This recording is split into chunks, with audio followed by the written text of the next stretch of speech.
आम्ही पण संघटना बघितल्या ना.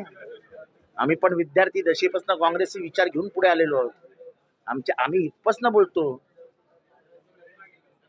ते बाडग्यांची बांग जोरात असते त्याच्यातला प्रकार आहे.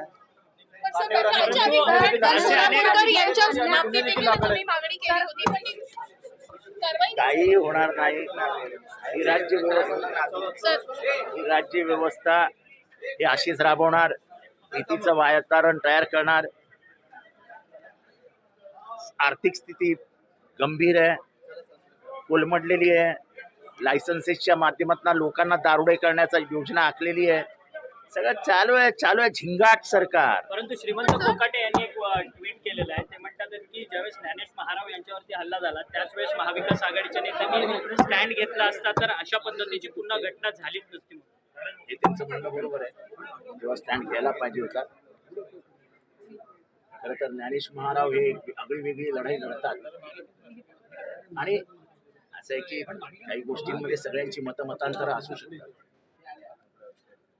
पण मतमतांतरं आहेत म्हणून तुम्ही कोणाचा जीव घ्याल, मारून टाकाल, हे लोकेशन नाही. Ajit Pawar house of profit अशा पद्धतीनं शिवाजी महाराज प्रदीप काटेवर अनेक गुन्हे देखील मर्डरचा गुन्हा दाखल आहे असं म्हणतात लोक. काय माहित काय.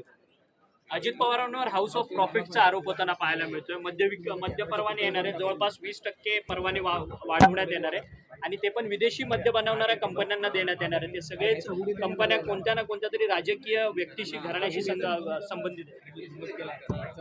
असं आहे की कोणाशी संबंधित आहे त्याहीपेक्षा या महाराष्ट्राचे संस्कार आणि संस्कृती बरबाद करण्याचा प्लॅन आहे. बहिणींना पैसे द्यायचे आणि बहिणींच्या पैशातनं चपट्या आणायला मदत करायची का. यांचा सिम्बॉल मॅकडोनाल्ड होणार आहे. ये सरकार किसकी है? ये सरकार विजय मल्ल्या की है. सर काटेवर कारवाई